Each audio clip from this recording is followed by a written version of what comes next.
मैं ये जानना चाहता हूं आपसे कि लोग ये कहते हैं कि आजम खान साहब के साथ बहुत ज्यादतियां हुई, और दूसरी तरफ लोग कहते हैं कि ऐसा भी नहीं है कि उन्होंने ज्यादतियां नहीं की।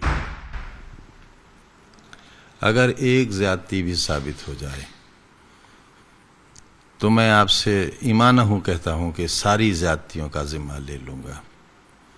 मैंने सभाओं में कहा है कि मैं अपने मालिक को हाजिर नाजिर जान के कहता हूं कि अगर मेरे कलम से धर्म के नाम पर और जाति के नाम पर कहीं नाइंसाफी हुई हो तो अल्लाह में बख्शिश का मुस्तहिक नहीं। मैं जुल्म कर ही नहीं सकता। इतनी बार सरकारों में आप भी तो रहे। इसलिए रहा कि मैं लोगों के साथ अच्छाई करूं। किस लिए करता है बुराई? क्यों लोग कमीशन लेते हैं, क्यों रिश्वत लेते हैं? ताकि वो एक आराम के घर में रह सके। मैं एक गली में रहता हूं, मेरे घर में धूप नहीं आती, मेरे कमरों में हवा नहीं आती। बरसात में मेरे घर में 2.5 फीट पानी खड़ा रहता है। मेरे बेडरूम में रहता है, आज भी रहता है। जो शख्स 50 साल की सियासत में लखनऊ में एक कोठरी अपनी नहीं बना सका, आईडी रेड हुआ, ईडी रेड हुआ, आईटी की छापा हुआ, सीबीआई जांच हुई, पूरी दुनिया में नामी बेनामी नाम पर 1 पैसे का, 1 इंच जमीन का, 1 इमारत की ईंट का गुनहगार नहीं हूं। और इसी वजह से बिल्कुल साफ है दामन मेरा। जिन जमीनों का मुझ पे इल्जाम लगता है वो जमीनें लोगों ने कब्जा की थी, सरकारी जमीनें। मेरे ही मजहब के लोग थे, बल्कि मेरे कबीले के लोग थे, वो मेरी जात के लोग थे, मेरी जात के लोग थे। जब वो लोग मेरे पास आए तो मैंने कहा कि देखो भाई, जब सरकार कोई स्कीम चलाती है तो मौका नहीं देखती है, वो नक्शा बिछाकर अपनी ज़मीनों को इंगित करती है। अगर तुमने ये ज़मीनें ली हैं तो इन्हें वापस कर दो, या मुझसे कहो मैं इसका पैसा उन लोगों से दिलवा दूं। लेकिन मेरी ये राय है कि इस पर कुछ बनाना मत, क्योंकि अगर तुम बनाओगे तो सरकार फिर उस बने हुए को नहीं देखेगी आपके। और ये ज़मीनों पर कोठियाँ नहीं बननी हैं, कोई गेस्ट हाउस नहीं बनना है, कोई फैकल्टी नहीं बनना है, कारखाना नहीं लगना है। ये आसरा योजना के तहत गरीब लोगों के लिए 1 कमरे का मकान बनना है। मैं कहां से गुनहगार हो गया? जमीनें सरकार की थी, कब्जा सरकार ने लिया, बनवाया सरकार ने। जो मुकदमे आप पे दाखिल हुए उस मुकदमों में जिक्र है कि आप किसी एक अधिकारी थे पुलिस, उनसे लोगों पे मुकदमे करवाते थे, उनको जेल भिजवाते थे जो लोग आपको जमीन नहीं देते थे इसी यूनिवर्सिटी के लिए। यही तो मुकदमा है आप पे।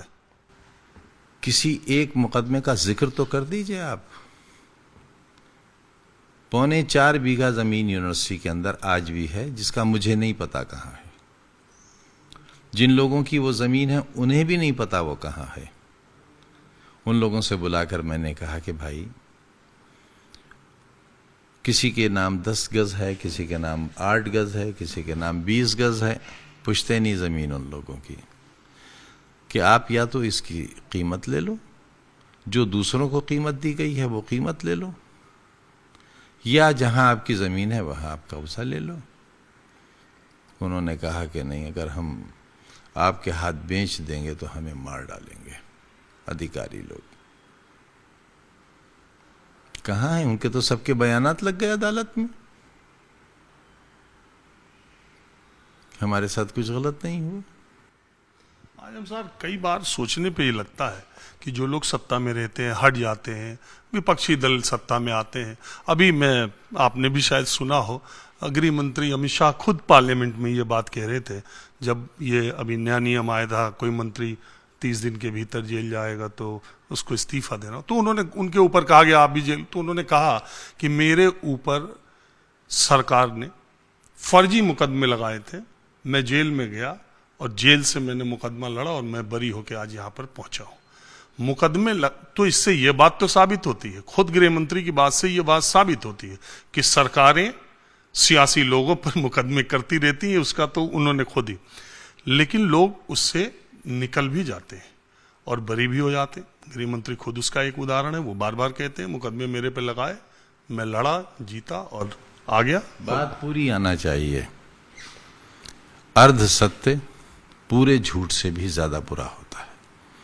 उन्हें यह भी बताना चाहिए कि उन पर कितने मुकदमे हुए थे। एक दो होता तो मैं भी बरी हो चुका होता। 114 मुकदमे मुझ पर, 80-85 मेरी प्रोफेसर बीवी पर, 40-50 मुकदमे मेरे इंजीनियर बेटे पर, मेरी मरी हुई मां पर, मेरी बुजुर्ग बहन पर जो प्रिंसिपल से रिटायर हुई, मेरी दूसरी बहन पर, मेरे सुपरिटेंडिंग इंजीनियर रिटायर्ड भाई पर, उनके बेटों पर, इस शहर के हजारों लोगों पर। ऐसा तो उनके साथ नहीं हुआ होगा, और अगर ऐसा हुआ होता आज भी जेल से बाहर नहीं होते वो। ये मैं एक हिसाब लगा रहा था मोटे तौर पर, जितने ये मुकदमे आप पे हैं और इन पे जो सजाओं का प्रावधान है, उसमें तो एक आध दो जन्म और लेना पड़ेगा आपको शायद। जी, एक तो जो मैक्सिमम सजा है वो डाली गई है। मुर्गी चोरी का नहीं है मुझ पर इल्जाम, मुर्गी डकैती का है। धाराएं चोरी की नहीं लगाई गई हैं। 349 नहीं है, 452 नहीं है, 395, 396 है। डकैती और माल की बरामदगी। चोरी और डकैती में बहुत फर्क है। चोरी में मुझे ज्यादा से ज्यादा 3 साल की सजा होती, डकैती में 10 साल। 3 धाराएं थी एक ही मुकदमे में, तो एक में 2 साल, एक में 7 साल, एक में 10 साल। इस तरह एक ही मुकदमे में 19 साल की सजा है। इस तरह अगर 114 मुकदमों की आप सजाएं देखेंगे तो कई लाख साल हो जाएगी। आजम साहब, मैं ये भी सोचता हूँ कि जो लोग सत्ता में रहे हैं, काबीना मंत्री रहे हैं, सरकार जाने के बाद IT CBI इसकी रेड पड़ती है तो उनके लॉकर में पैसे मिलते हैं, उनकी पर्सनल प्रॉपर्टी मिलती है, सब कुछ मिलता है। आप पे जो मुकदमे वो 90% जौहर अली विश्वविद्यालय में आपने जमीन ऐसी ली तो आपने लाइब्रेरी में ये करा दिया तो आपने वहाँ मशीनें कर दी। आखिर मुझे ये लगता है इस विश्वविद्यालय को बनाने का जो यूनिवर्सिटी का सपना था आपका, वही आपके लिए, मैं कहना उस शब्द नहीं चाहता हूं, लेकिन क्या वही आपके लिए कब्रगाह बन गया सियासी तौर पर? देखिए, कब्र में तो जाना ही है। गुमनाम होकर चला जाऊं या गुलफाम होकर चला जाऊं, जाना तो है। तो क्यों गुमनाम होकर जाऊं? लोग याद तो करेंगे कि इस शख्स के साथ कितना अन्याय हुआ था। लेकिन इस सपने को पूरा करने के लिए आप कभी सोचते हैं कि आप भी हद से ज्यादा बाहर तो नहीं निकल गए? कोई एक वाकया बता दें आप। मैं 2 वाकये की बात ही नहीं करता। कोई एक वाकया बता दें आप। ना आप बता सकेंगे ना कोई और बता सकेंगे। एक वाकया बस, दूसरा नहीं। तो दूसरे और लोग भी पॉलिटिकल विरोधी हैं बीजेपी के, योगी जी के, सरकार के। वो बहुत मुखर होके बोलते रहते हैं। अगर अकलियत की बात करें, उनकी मुद्दों को भी उठाते रहते हैं। उन पे तो किसी पे कुछ नहीं हो रहा, आप ही पे क्यों हो रहा है? कुछ तो। मैंने यूनिवर्सिटी ही नहीं बनाई है, बल्कि बच्चों के लिए एक बहुत अच्छी तरबियत गाह भी बनाई है। यहाँ को रिलेशन के लिए कोई जगह नहीं है, यहाँ को एजुकेशन के लिए जगह है। ये जन्नत है बच्चियों के लिए। माँ बाप अपनी बेटियों की वो परवरिश नहीं कर सकते, वो हिफाजत नहीं कर सकते, वो रखवाली नहीं कर सकते जो हम यहाँ करते हैं।